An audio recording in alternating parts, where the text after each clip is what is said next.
Hello and welcome to the lovely Hannah Moyes, who is the owner of the Instagram page A Baby and a Butterfly.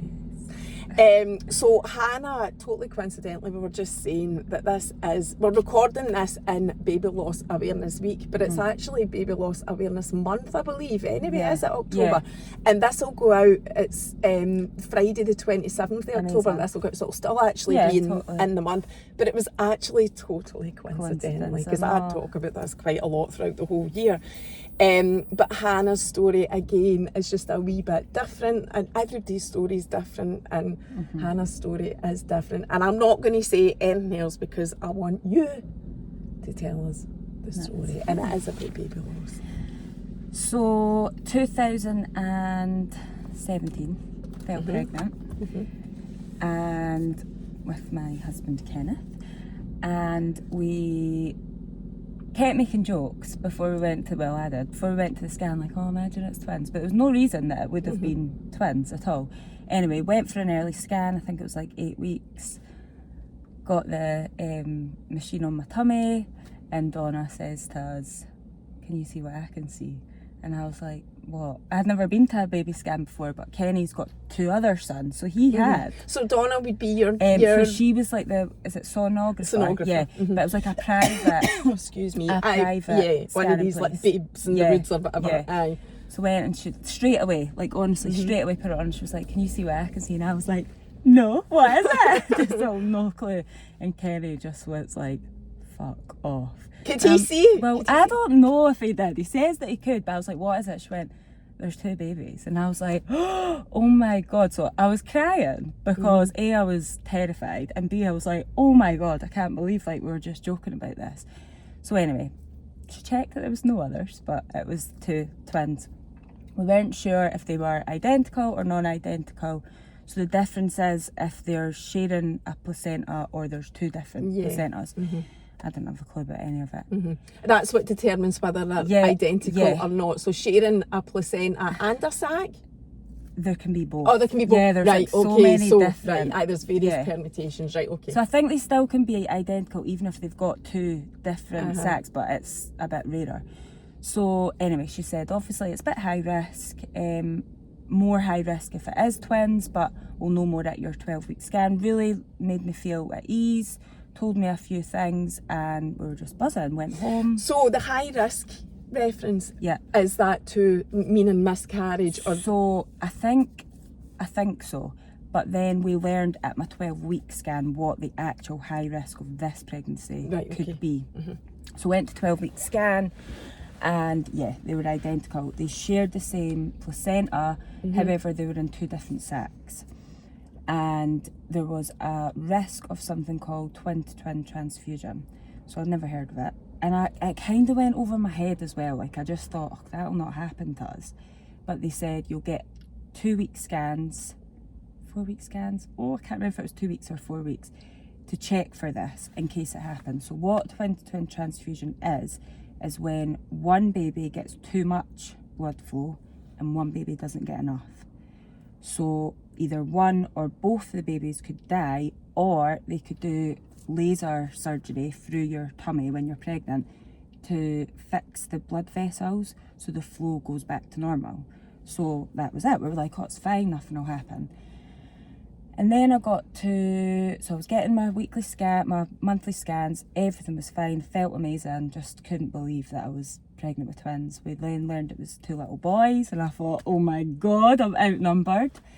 Was that your first pregnancy? Yeah. So I just couldn't believe it. And there wasn't I know twins can just happen, but there wasn't really any in the family or that either. So I just felt so lucky, I couldn't believe it. And then I was about 26 weeks and my tummy was just so big and so tight. But I suffered from sciatica as well. And it was a Sunday. My friend come over, she was hungover, and we lay in the bed and I was like bedbound, but I just thought, well, I'm pregnant with twins, they must be massive. So I phoned the hospital and I said, look, I'm in pain, my back's sore, I do suffer with sciatica, I don't know if that's what it is, and I've got stuff leaking out as well. And they basically said, take cocodamol, it'll be sciatica. So I was like, okay, perfect. Like, I just believed what they said. And then on the Monday, it got even worse. My mum came to the house. I was on the couch, just complete like bed rest that day. And then I felt a bit better. And then the Tuesday I went to work and I thought, I can't really feel these babies moving like I could. So I spoke to one of the girls at my work and she was like, look, just phone that out, hours place, maternity assessment, see what they say. So I phoned them and I said, I can't really feel them moving. I've still got this pain. There's still stuff coming out of me. Well, there's twins in there, so there's not much more space for them. So that's what it'll be. And something just didn't sit right. And I thought, what? Like, I thought this was like a high risk pregnancy. Like, should I not be being brought in to get checked? Right, go into the bath, have a fizzy drink, which I think they just tell anyway if you've got reduced movements. So I did all that and I thought, nah. So I phoned back and I kind of lied, but I didn't. But I felt like I was lying. I was like, no, I can't feel any movement at all. Okay, well, if you're telling me that, you have to come in. So I went in, me and my mum, and they put the Doppler on me and couldn't hear any heartbeats. But I actually never knew that until I read back the report after. So they were like, we just can't find them, so we'll get somebody to come in and scan you. So I was like, right, okay, that's fine. So we waited like an hour. So it was quite a long time to be waiting to see if like your babies are okay or not. So anyway, they came in, scanned me, and thankfully there was 2 heartbeats. But the doctor said, I've even told about twin-to-twin transfusion, and I just thought, oh, yeah. He said, you've got it. So I was like, right, okay, it's fine. Like, I know that there's laser surgery. Hopefully I'll be able to get that. That'll be fine. So I got admitted that night. Kenny came over and then he went home and I was like, look, it'll be fine. Just go to your work the next day. It'll be absolutely fine. I was allowed to hear the heartbeats all night. Any point I wanted to. The midwife would come and let me hear. Got up the next morning, was going for my scan to find out what the plan was from like the fetal medicine team and the head consultant, and I had to beg to get my mum to come with me because no visitors were allowed. But I'm like, come on, like I'm going for a really scary scan here. So anyway, my mum eventually got in and we went and got the scan, and there was so many people in the room. Like, even when I first went in the scan and I thought, this isn't normal. Like, all my other scans has just been like me, Kenny, and the sonographer. Mm-hmm. I was like, okay, maybe it's just because it is twins, or maybe I seem to always get a student when I go to these things. I'm like, maybe it's just students, it's fine. And then Graham tied me, my consultant, he just put his hand on my knee and he just said, one of the heartbeats has stopped. And I just was like, bounced up from the bed, like, get off me. Oh, I just couldn't believe it. Like, even now talking about it, I get just that overwhelming sinking feeling. My poor mum, like, I felt more sorry for my mum because she was coming to her daughter's baby scan not thinking that was going to happen. So they took us out the room. I phoned Kenny and he was like, what? Like, he's a plumber, so he was on a job over in Edinburgh, and he was like distraught. He was like, what, like, are you sure? I'm like, no, that'd be when you start to get a wee bit annoyed. I'm like, yeah, like, I'm not lying, you need to come to the hospital. So anyway, they took me back in scan room, and I loved Graham Tideman. It was like a love-hate relationship. He was a dick, but he was telling you things that you needed to hear. Was he the consultant? Yeah. Right. Mm-hmm. So he was straight to the point. There was no mucking about with him, but you were a bit like, God, that was a bit much. Mm-hmm. But he said to me, I'm going to give you a photo. So at this point we hadn't named them. I'm going to give you a photo of twin A, I think it was, because you'll want that for future.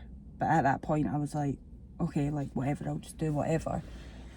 So then they needed to check how twin B was doing, and he was really anemic. He was very small. They both were very small, and they weren't sure of what his survival rate was going to be. But they basically said, go home, we'll scan you. I think it was every couple of days they were going to scan me. So I was obviously to keep both babies in. And what would happen, hopefully, is I would get to full term and the baby that had died would kind of disappear, which really made me feel ill. And the baby that was going to survive would grow to full term. So that was the plan. Was this at 26 weeks? Yeah, so this was then at 27 weeks. So I kind of just went into autopilot and like we were having a bit of a laugh.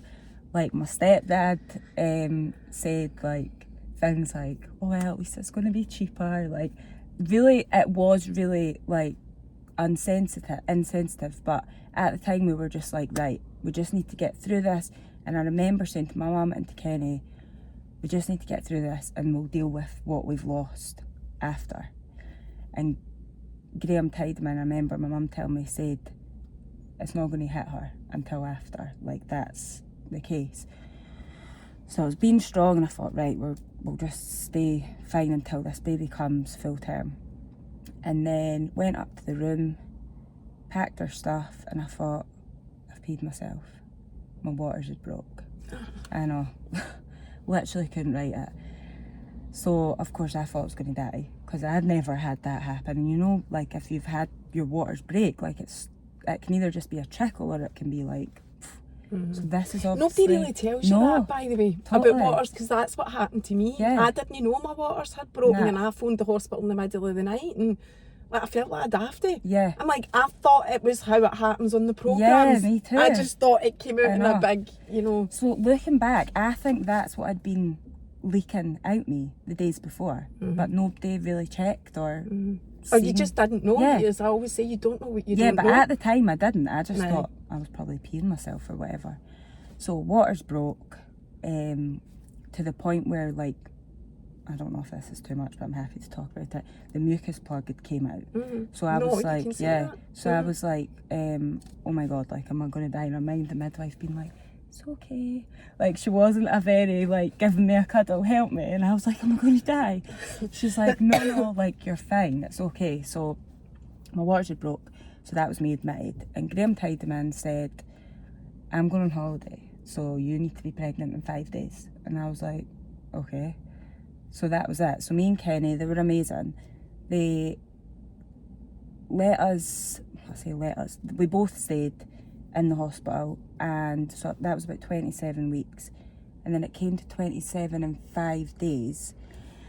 I started getting that back pain again, and then I started getting like blood coming out, but not like fresh blood, it was like in the waters, and I just thought, something's not right, like what's going on? But I wasn't in excruciating pain, I was just in uncomfortable. So again, they examined me during the night. They just said, your water's broke. Yeah, that's what it is. Okay. So woke up, well, I didn't even sleep actually. Got up the next morning and I was like on all fours. I was like, Kenny, you'll need to go and get somebody, something's not right. So he went and got the midwife, thankfully, that had been on the day before, and she came in and she was like, right, okay, I think we need to go down to the labour suite just to check what's going on, to see if this is labour or what. So they took me down, the consultant, not Graham Tideman, he was still on holiday, examined me and she said, you're 8 centimetres. And I was like, what? Like, traumatised. I couldn't believe it, that this was all happening within 5 days and nobody checked me. It wasn't their fault that it happened, but I was just like, how is this happening? Like, this is a nightmare, what's happening? So the consultant had said to me, what do you want to do? Do you want to like have a natural delivery or do you want to get a section? So you were having these babies? That was it, they were coming. And I just thought, I don't know what to do. But given that we knew that one baby was going to come out like still, I thought, I don't want to do that. So Kenny just said, just get a section. So I was like, right, just get a section, it's fine. So of course, buzzer goes, everyone comes in, terrifying. But in the weirdest way, like, see, when I think back, I'm like, it's like everything was just slow motion. And to me, everything was calm. Like, my mum came in, she was hysterical, and I'm like, calm down. like, they're coming. I don't know what it was. I don't know if it was like my motherly instinct came in or what it was, but I just felt okay. So that was it. They took me down to the theatre, and I must have been that high on medication. My mum's pal actually worked in the operating theatre. I'm getting rolled down waving like the Queen, like just totally not a clue what's going on. So I had my section, and the little boy that we lost is called Felix. So he came out first, and I'd asked the two midwives, can you keep him, like, don't leave him on his own. So they done that, and then Bowie came out second. So God, that's making me dead emotional. I know. Oh God. It's not that I'm not like upset about it, I am, but I feel like I've just cried so many tears about it that I'm just like, and I think even to this day I'm like, I still can't believe that happened. Whereas it's more if I think about afterwards, that's when I'm like, so Felix was £2.13, and so he was a bigger twin, so he got too much blood, which put him into heart failure, and just everything swelled basically. And Bowie was the smallest twin, and he was £1.12, so his whole hand would literally fit round the whole top of your finger. I'll show you photos of him after. It was just mental. So yeah, I never got to see either of them in that moment. Kenny went and seen, I think both of them, and then I was obviously getting stitched back up and got taken back up to the consultant-led ward, which I was so happy to be on there because they were just amazing, so good on there. Had a bereavement midwife, the fetal medicine team, they were in there every day. They were just amazing. They would like bath me, and they were just helping me so much, and Kenny as well, which I think is so important, because I think everybody forgets about that's just happened to the dad, and the dad has just watched their partner go through what they've just went through and not been able to help. So they brought me Felix first, which was, when I think about the cry that came out of me, it's like a cry I've never ever cried before. It was just pure pain, because I'd never seen a dead body before. I'm needing the hankies here. I know. and I know, for it to be your baby. Yeah. But how does that not make you? So I suppose, I mean, I just feel like I've lived it for so long, and I've like let it go now, that I'm like okay with it. But one thing that I'm glad about is that I didn't go full term, because I wouldn't have got that. I wouldn't have got that perfect baby, because he was just perfect, fully formed, just looked like he was sleeping. Whereas he might not have looked like that if I had have went full term. And then I got to spend quite a few days with him. They've got these things called cuddle cots that keep the cots really cold, which was just amazing. So they gave me gave us a memory box, done hand and footprints, took pictures, which I fucking hated at the time. Like, I just didn't want them to touch them. I didn't want somebody to be in my face with a camera taking photos. But now, oh my God, I'm so grateful for it. Like, I couldn't be any more grateful that they made me do that. They probably know that. Yeah, 100%. And then we went up to see Bowie, and it was so weird. Like, I'm not religious, but I really believe... You're very spiritual, though. Totally. I can totally feel that. Yeah, I really believe in stuff like that. So when we went up, and Bowie was like obviously intubated, he was on life support machine in an incubator, and he had his heart pads were two little cats, and I was like, oh my God, that's like Felix the cat. And I was like, Kenny, what's going on? But he's very much like, shut up. Whereas I was like, oh my God, this is totally meant to be. So there was a few days of that. I would be expressing, we were still in the hospital, the funeral directors came in, but at this point it was like, I just wanted to die. I just didn't even want to go up and look after Bowie. how could I be here and Felix not be here? How could I go home and be with Kenny's other 2 sons? I just was so numb, like I just couldn't think, do anything. It was horrible. And then when it came to them taking him away for obviously the funeral, I just thought, how can I never see him again? Like, how is that possible? Whereas Kenny was like, it's time. He looks different. We need to do this. So he just it was like we just switched roles, and he just went into autopilot, and he arranged the funeral. He sorted everything, and I just think back, and I just think I was like a zombie in the bed like that whole time. So we had the funeral. That was, I don't even have a word to describe it. It was just so surreal, mental, but really glad that we done it. Because in the beginning I said, I don't want a funeral, don't want anybody there, don't want anybody to say his name, I don't want to talk about it. But I'm so glad now looking back that we did that. We had to. And for the family, I think, as well. Like for my mum, for Kenny's mum, and the rest of the family. So had the funeral, and then we had 3 months of an absolute fight of trying to keep baby alive. So he had near blindness, he got sepsis, he got aspirated pneumonia, his kidneys were failing, got infections. That was just hell on earth, absolute hell. So we were between Kirkcaldy, the Vic, and Dunfermline? No, what's Edinburgh? Simpsons. Oh, yeah. Yeah, aye. Simpsons. So he had to go and get laser eye surgery. I mean, his eyeball, So totally wee baby. was like the size of my pinky, like tiny. And it wasn't like laser eye surgery that like your eye would be able to get. It's like the blood vessels in the eye that they had to laser to stop him from becoming blind, which is a really common thing for premature babies. It's something called ROP. So we went over and got that done, and he just became so unwell. And I said, there's something wrong with him.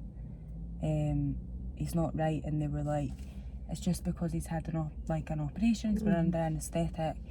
And then that call, that night, they phoned us and was like, look, I think you maybe need to come in, whether it's right now or first thing in the morning, like, we're not sure. But he's got a really bad infection. And I just thought, oh my God, I can't lose another one. Like, I can't. Somebody's like taking the piss out of us here. Why have we been dealt this? What have I done? So then I started thinking of all stupid things that I'd maybe done as a teenager or whatever, and thinking I'm obviously being punished for this. And then I literally sat Kerry down and be like, what bad things have you done in your life? Like, that this is happening to us. And he's like, Hannah, this isn't why this is happening. But I just needed a reason for it. I'm like, but I don't understand why this is happening. So anyway, 3 months he was in a special baby unit. He's now 5. Oh my God, thank God. I just got a big shiver through my whole body, and I was going, I don't even know I'm not sure what the outcome is here, because I'd say to you, he's completely thriving. I don't like saying this term, there's nothing wrong with him, because I don't like that, but he's completely healthy. He has glasses, they managed to save his sight. He gets croup now and again, but we can deal with it. Like, he's just amazing, just complete miracle. And we talk about Felix with him all the time. And I don't know if he's fully aware, but he's aware. As he gets older, totally. Anyway. So I'm so glad that we're like that. We're very open about it. And yeah, he's just great. But, so we've like fast forwarded in 4 seconds to 5 years, and he's fine now, and that's great. And I'm glad that you said that. So I'm sorry that it turned out the way that it did, though. So was there a turning point when he was a baby after he had the laser eye surgery? For him? Yeah, so I think just after that, I think it was about a week, he then got ventilated again. And that was just horrible because he was awake, but had the ventilator in because he wasn't strong enough to breathe. So It was so distressing seeing that, but every day got better and he got stronger. Was he in Edinburgh the whole time? No, now? he then got moved back to the Vic, which was great because Edinburgh for me it's a lot was, of travelling. and it was terrifying. And that road is crap. Oh my god, I know. And Kirkcaldy's like 2, 3 I think small rooms, whereas Edinburgh's like their intensive care units like 2 rooms. That's like the whole size of the Vic, so it was horrific. I really didn't like it, but I knew he needed to be there, so I'd done it. Yeah, so once they took the ventilator out, he just got better and he got stronger and he started feeding. I could never breastfeed him because I think he'd just been too used to getting tube fed for so long. I was expressing that whole time, which was brutal. Like, imagine waking up during the night having to express and your baby's not even there. It was exhausting. Were you going home every night? In the beginning, I really didn't want to, but I knew for myself I have to. I need to at least just get a bit of sleep. So we were going home, and then obviously I was on maternity anyway. Well, I wasn't in the beginning actually, but I was obviously off work. So yeah, going home every night. Kenny's gran and granddad, they were driving me through because I'd obviously had a section. So yeah, it was just back and forward to the hospital for 3 months, every single day, every single night. That was how long he was in for, 3 months. So yeah, it was really hard going. Like, I still to this day, I'm like, I can't believe that was our life. But see the special baby unit, oh my god, just the best people alive. Like, they're just amazing. They weren't tap on the shoulder, they would be like holding me while I'm hysterical crying. They would be telling me to go and get your lunch, go and get stuff. If you want to stay over tonight, you can, there's beds here. Like, they were amazing. And to Kenny too. This is digressing massively, but it's just popped into my head because I can't mind why. I don't know if it was a class that I did in high school, but we, as part of that class, we visited a special care baby unit, right? And I can't remember why. But it just brought into my mind there about you saying how that unit's completely different to anything else, you know, when your baby's in special care. It just made me think of the Lucy Letby case. Oh, don't. I know. And how, I mean, that must have affected you really badly, because when you read the details. But what you're saying about a unit like that is what we've come to expect. Totally. That's what those people are like. They're just a different breed if you're one. And that's why it makes it so... Oh, totally. That's what I kept saying to Kenny. I'm like, can you imagine? I'm like, we put our whole trust in these people. You were going home to get loads of parents when you read when you read about that case. It's exactly the same. Totally. They're all putting their absolute trust. Absolutely justifiably. Because 99.999% of them, because it's only that. And the thing is, a lot of the time, obviously we were in for 3 months, so we got to know them so well, but in the beginning you were seeing a different face every day. But so you were just like, okay, yeah, trust that person, yep, now trust that person, now trust, like, you just believed that they're going to look after. And thankfully for us, they 100% did. Like, there was no, and I think, I don't know, maybe this is just something I like to think, but something that really got me through and thought, it doesn't matter what happens to him, he's going to survive, is because I kept saying to Kenneth, they're not going to let anything happen to him. Because they had kind of mucked up a bit with Felix. They couldn't have stopped the twin transfusion happening at all.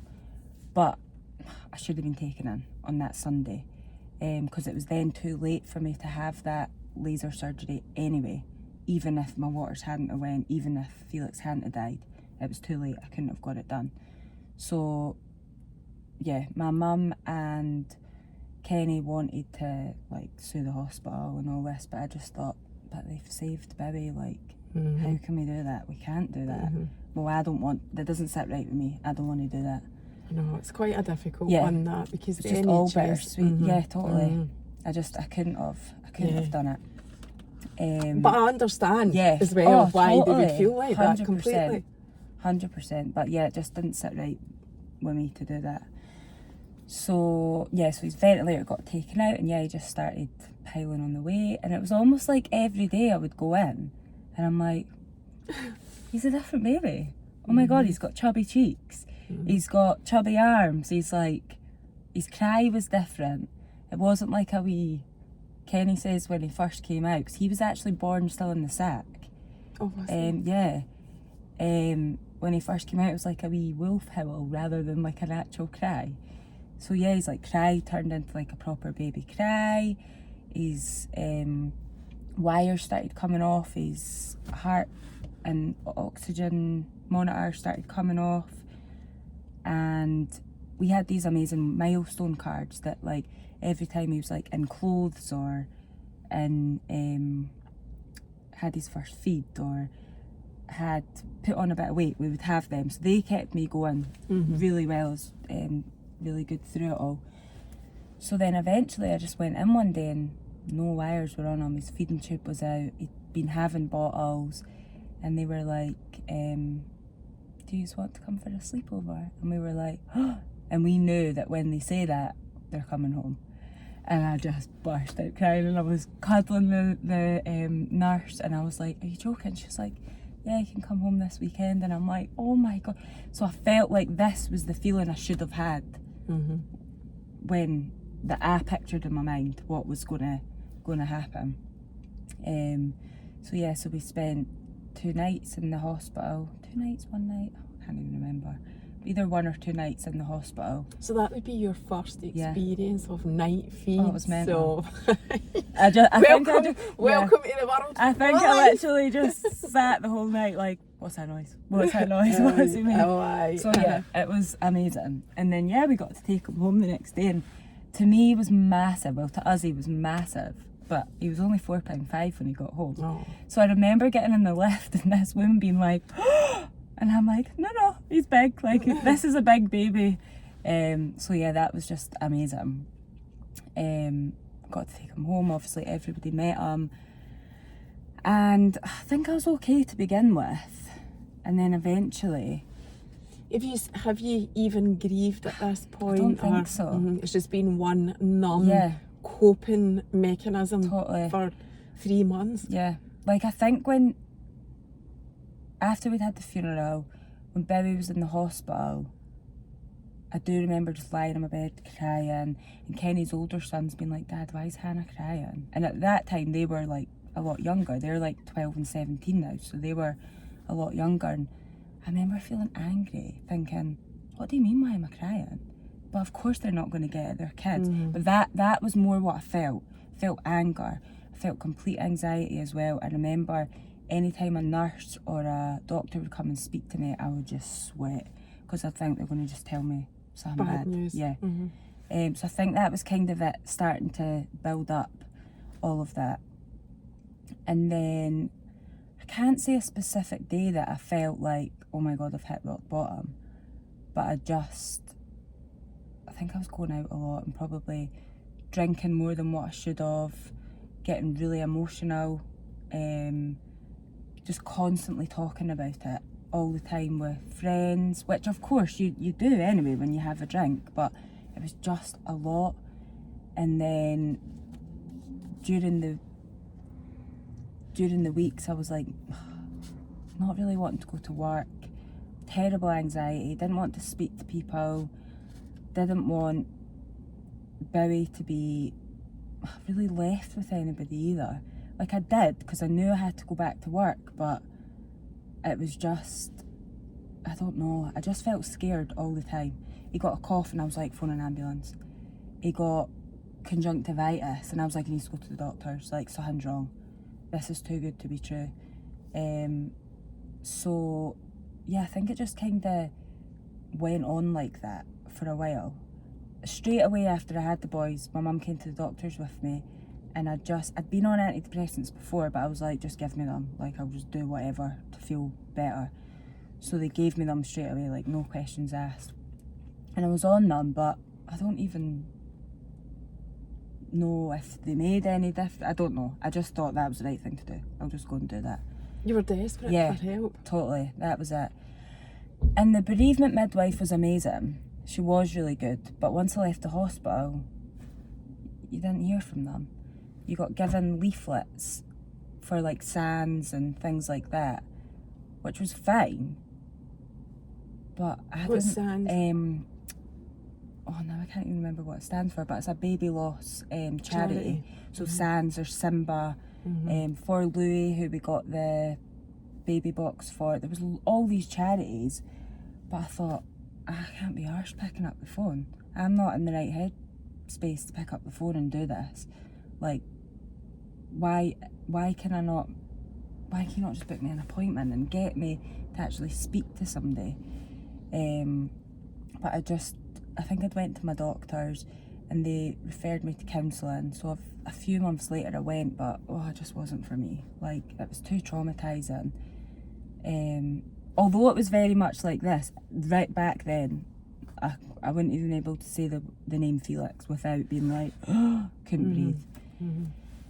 So tried that, spoke to other mums, which was actually really good. Eventually I picked up the phone, spoke to other mums who'd experienced similar situations, whether it be twins or single babies. So that helped, but I had the feeling every day like I just want to die. I just don't want to be here. I want to be with Felix. I just had anger towards everyone, my friends, my family, Bibby. See if he wouldn't take a bottle at me. I used to think, I bet Felix wouldn't have done that. Just all the time, just thought that. And I'm like, this isn't right. Like, I shouldn't be feeling like this. So, now this isn't why we ended up having a baby, but I think in my head, I thought, I'd like to just have another baby because I know I felt really good when I was pregnant. So we did. We tried for another baby and I fell pregnant with who's my daughter now, Frenchie. She's 3. And that's a great name as well. I can't even take credit for it. It was Kenny that picked it. I'm like, I love it. I know. So I actually found out on the morning of my cousin's wedding. I took a test the night before and it was negative, and I was like, alright, okay. And then that morning I was going out to get my makeup done and I bent over to get my shoes and I got like that, and I thought, oh wait a minute, I recognise this. So I took a test. I was literally just leaving the house to go and get my makeup done, and I took a test and I picked it up to put it in the bin and it was positive, and I screamed and Kenny was like, what is it? Is it a spider? I'm like, no, I think it's more than a spider. I was like, I'm pregnant. But then I had to go and get my makeup done, and so fell pregnant. I felt fine, but then I thought, I need to get out of this headspace. I can't be in this headspace being pregnant, because I was still having those thoughts of suicide. Not that it was specific. Yeah, specific of how I was going to do it. Just the thought of I didn't want to be here, and that was it. So then I contacted Donna, the sonographer, again, and I said, what can I do? Because she worked within the NHS and had her own private what's the name of her business? D&G Baby Studio. And is she in Kirkcaldy? No, she's in Dunfermline. Right. I'm sure that's what it's Give her called. a wee mention. Yeah, she's amazing. She is, Donna Gilchrist. She is. She's absolutely amazing. So she said to me, I said, look, I've tried counselling. You see what I'm like when I'm going for my scans. I'm thinking for the worst. So tried counselling, wasn't for me. She said, there's a woman called Lynn. I think she could help you. She does solution focused hypnotherapy. Never heard of it. I was like, try anything. Oh my God. Saved my life. Absolutely saved my life. Lynn Penman. I think she's a mental health expert on Instagram. She's got a website as well.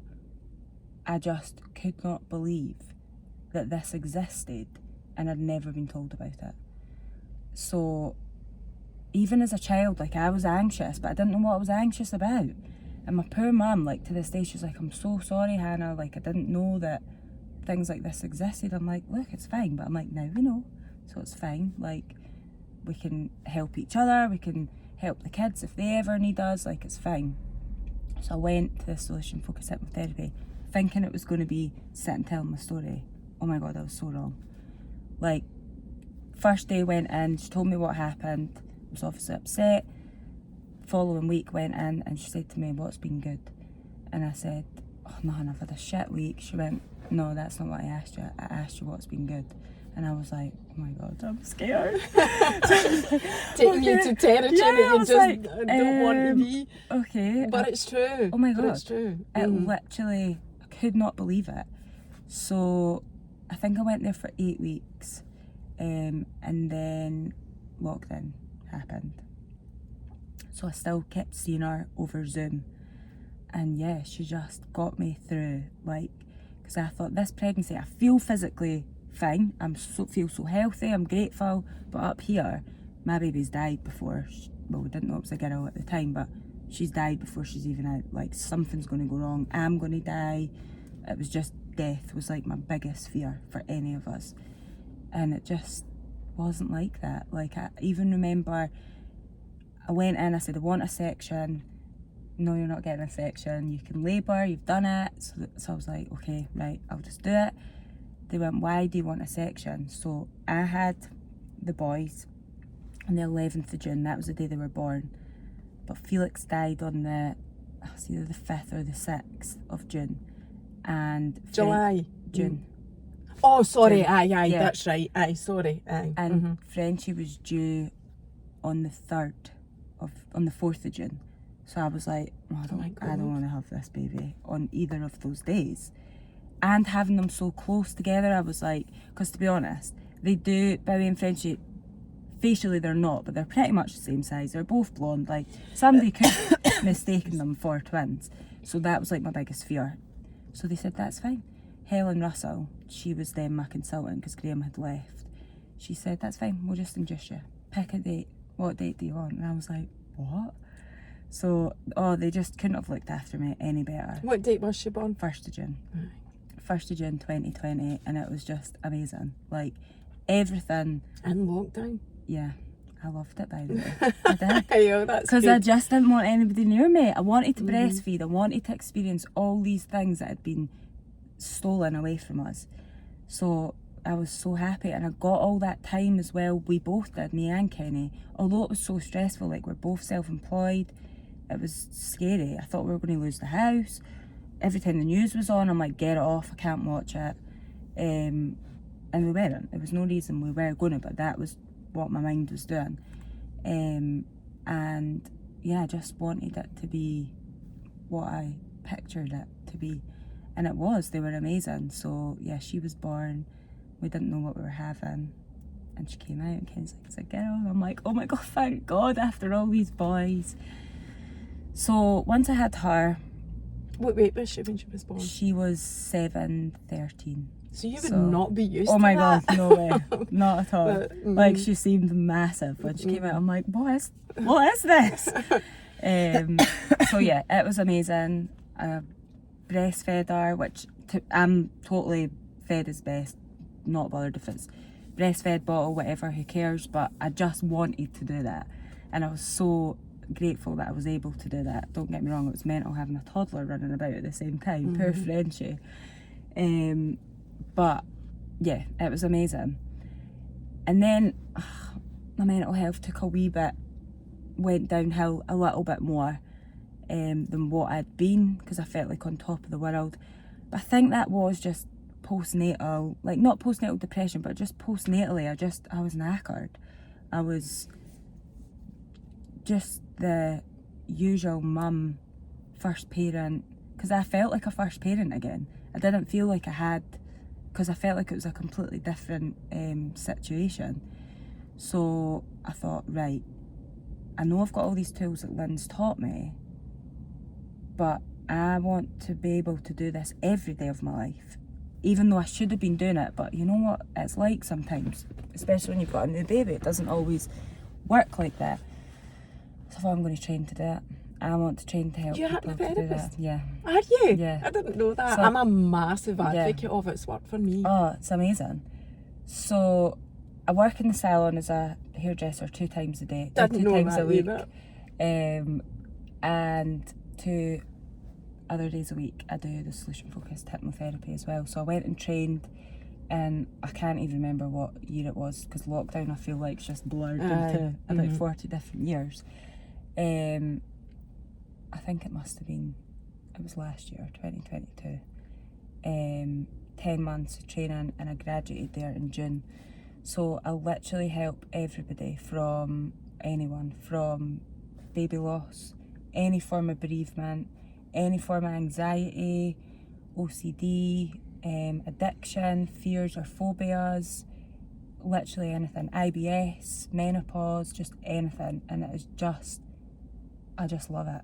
I absolutely love it. Do you think that you going down that route has actually been part of your therapy? Yeah, 100%. Yeah, because it makes me do it more too, because I'm doing it with my clients. And, do you self-hypnotise? Yeah, so the type of therapy that's solution-focused hypnotherapy is a mixture between talking therapy and hypnosis trance. So it's not, I don't know what kind of type of hypnotherapy. Well, I've actually had the entertainment side of it, because I had Fraser Penman, the hypnotherapist, in the car, and he hypnotised me. But it was solution focused hypnotherapy, so like clinical. So I went to the wellness cottage, and I've actually done a few sessions. I had a couple of sessions before that, but because the wellness cottage is handy in Cumbernauld at the time, I went there, and the reason it was anxiety for public speaking, and that's one of the reasons I can do what I do. I can speak on my stories and whatever. I wasn't even able to do that, to talk on stories. Totally ironically, considering the job that I'd come from, because I actually did do public speaking and that every day as a manager of people. But when it came to actually, you know, that thing in your mind of, no, this is you actually delivering to people or whatever, I just couldn't do it. And I was doing a TED talk at the time, so that was November 2019, and I'd committed to it, and I thought the only way I'm going to be able to do that is if I get hypnotherapy. So I had 3 sessions. It's amazing.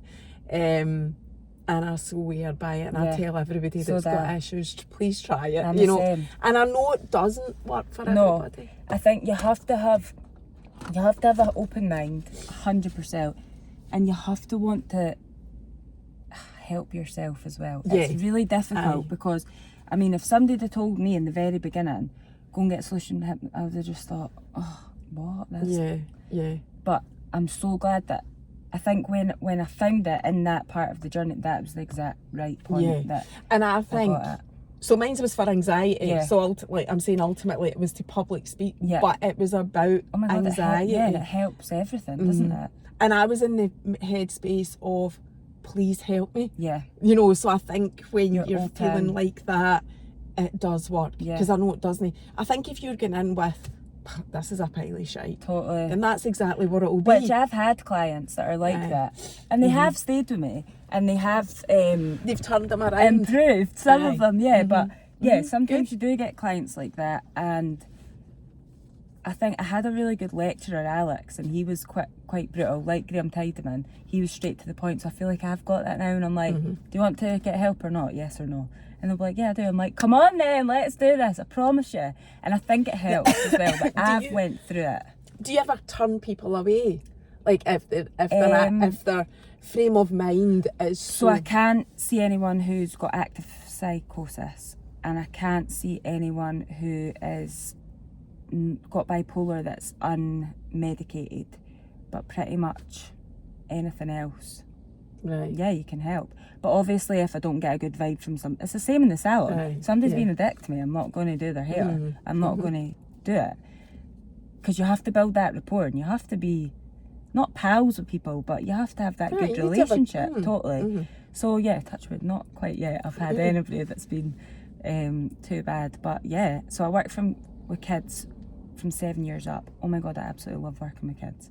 Because I just think if you've got these tools, and they're so simple tools, from being a child, it can set you up for anything in your life. So when shit does hit the fan, you can cope better. I'm not saying you're not going to be crying. You might have days in your bed where you don't want to get out. You might have those negative, horrible, dark thoughts. But with solution-focused hypnotherapy, it becomes less and less and less. Whereas I used to probably cry every second day, whereas I could now I was actually thinking that on the way through. I thought, I think I'll actually maybe cry like 2-3 times a year about the boys, and that's it now. Which is fine, because I don't want to be crying every day and lying in my bed and being angry at the world. Like, yeah, life was shit, but I've not got a shit life. Like, I've got a great life. I want to help other people now and use like our experience to let other people know that you can be down at the darkest part of your life.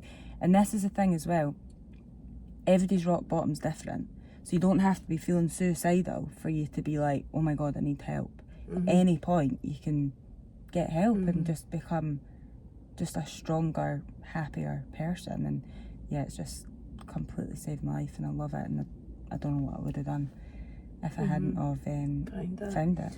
Totally. We digressed a wee bit there. You were going to say something. I asked you if you Oh yeah, sorry. So I have a recording that I listen to every night.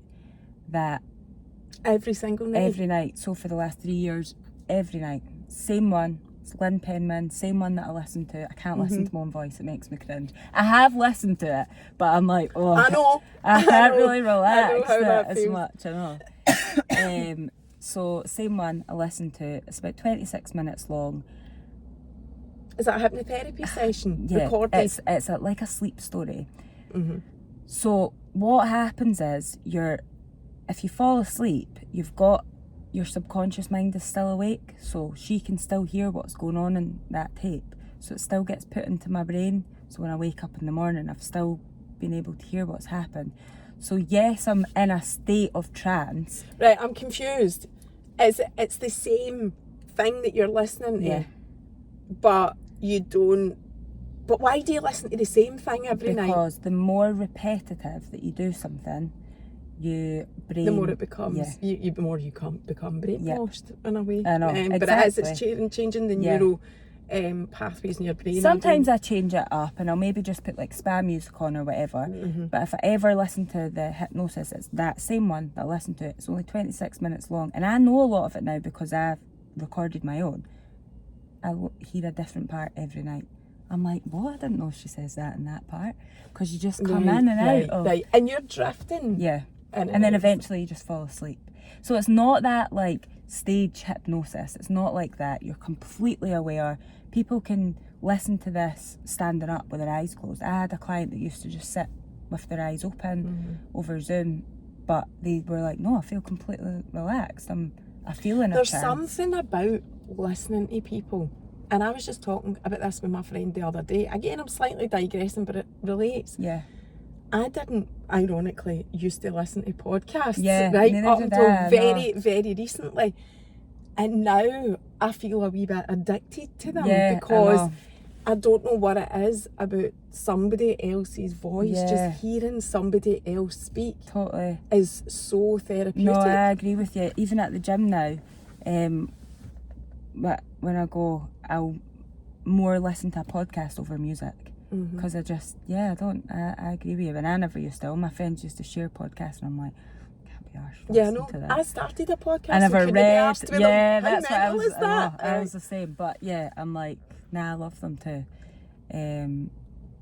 So yeah, it's just so nice. Somebody, I don't know what it is when they're talking and they're just saying certain words and that to you, and you're trying to fall asleep, and that's what's going in your brain. Yeah, but hearing other people, it's like that whole, although a lot of the time you're not watching, but there's something really captivating about people watching. Yeah, oh my god, love it. Like, so love it. It's like a listening form of people watching as well, and it just draws me right in. I'm like that even at the salon.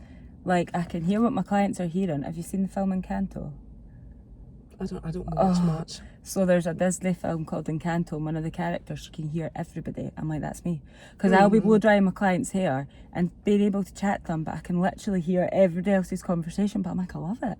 And it's not because I'm being nosy. I just like, it's like that. That's totally. And I do think that is one of the things that draws people into getting a lift. Because oh my god, totally. Like, you get to see people, like I'm sitting here watching you going, oh my god, I am totally captivated by your personality, the way that you speak, the way that you're delivering this, everything, you know. It's just, and it's that unspoken thing of you don't even know how to describe it. No, what is that? I don't know, but it works. I know. No, totally. It was actually one of my hairdressing clients that told me about you. She was like, oh my God, do you follow her? And I'm like, no. And then I did. Oh, and that's I'm like, amazing. I love that. I know, she loves you. So I love that people do that. I've said this totally. before. Again, it has a massive impact. It is so powerful. Yeah. Like, people often ask me, how do you find people? And it's like, I'm so grateful for the people that talk about it, because that's a massive thing in how I find people, or they come to me, or I find them, or whatever. But it's amazing. But anyway, so we're 5 minutes. We don't have to finish exactly in an hour, no, but it's been a quick hour. See now you're healing then. Is that what it is for you, hypnotherapy? What would you say if somebody came along and said, what was it that, I mean, I know it's a lifelong journey, I'm a massive advocate of that as well, but what was it that was the turning point to get you on the path of just recovery and healing from everything? I think I just got out of my own head and learned that me sitting, going over and over and over everything that happened, all the negative memories, and why my brain was doing this, that was just going to keep me where I was. But when I learned through the solution focused hypnotherapy why your brain does it for you to survive, and the brain doesn't know the difference between imagination and reality. That's right. Which it believes whatever you tell it. I just couldn't believe it. I'm like, what? Why are we not taught this?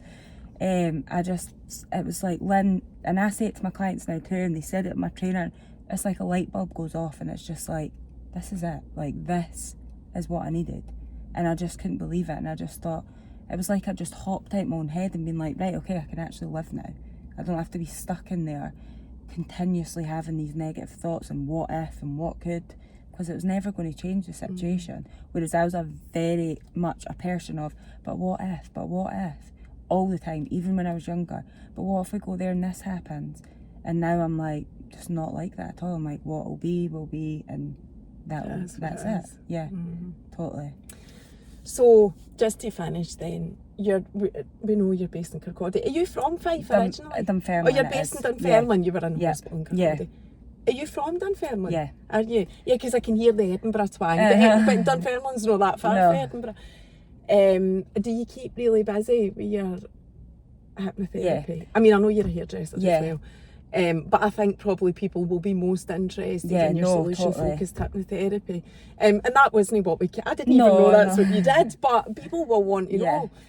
So Dunfermline's not really that far. It is just over the bridge, so I would imagine you can serve Central Scotland. I do a lot of sessions over Zoom, which I think is so good, especially after lockdown. Loads of people want to do. And it's good because it means people can, like, maybe they're on their lunch break or something, they're like, oh, I can go and have a session or whatever. Like, a lot of clients do that. But yeah, unless it's a child from like under the age of 16, I would see them face to face. Where do you do face to face? At their house. If people wanted face to face, is it an option anyway, or are you? I'm not sure because it doesn't really work out timing wise. Eventually, I'd love to have my own place. So you're pretty much predominantly for adults. Zoom. Over Zoom. Which is handy as well. I would do. I've done Zoom plenty of times for. And I still think sessions. You can completely like build a rapport up, and it's just fun, and I love it. How busy are you? Like, if people wanted to book you, how far in advance? I do have space. It's difficult. This is what I'm still trying to get my head around, because with the salon I'm like, right, I've got my clients and they come every 6, 8, 12 weeks, whatever. Whereas with a hypno, it's like 8 to 12 sessions, so they're every week. Sometimes it's more, sometimes it's less. So then I'm like trying to work out. So this is why I've upped it to 2 days now. So I can see like 6 or 7 clients in a day, which I'm not full at the moment. So I do have. So you do spaces. have availability. So that's good to know. You're going to be tagged and all of that in this anyway, so people will be able to find you. The page for my hypnotherapy is different. It's Peace of Mind with Hannah Moyes. But I'll be tagging your Baby and a Butterfly. So people will be able to. So you'll probably get messages on that page anyway. But that's not the end of the world, is it? Totally. No, I just want people. I wanted to do this because I want anybody, whether it's baby loss, whether it's anxiety, anger, it doesn't matter. If somebody's struggling with their mental health, their own negative thoughts. I just want people to know, and I know it's so cliche to say, but like, you're not alone, because in that time you just but it's feel... no cliche. No, it's like I know. we need to I keep know. saying it, because Like, you're not. it never ends. Totally. And new things come up, and you know, just mental health never ends. No. So, you know, I'm a massive advocate of that as well. I You're just think not it's alone. the best feeling, know, when you're speaking to one of your pals, and whether it's something to do with your body or your mind or your husband or whatever, and you say something, they're like, oh my God, I've got that too. And you're like, I never knew that. And you just feel so much better. And I'm like, if people were just tell somebody or speak to somebody, even if it's a stranger, because you never know, they might turn around and be like, that's how I feel, or that's how I felt, and I did this. I just want to help everyone. Oh, God love you. Well, on that note, we will say thank you so much for sharing your story. It's been, I knew it would be amazing. I just knew. And I will look forward to seeing you next time, I'm sure. It was so exciting. Thank you so much for having me as well. Thank you. Bye. Bye.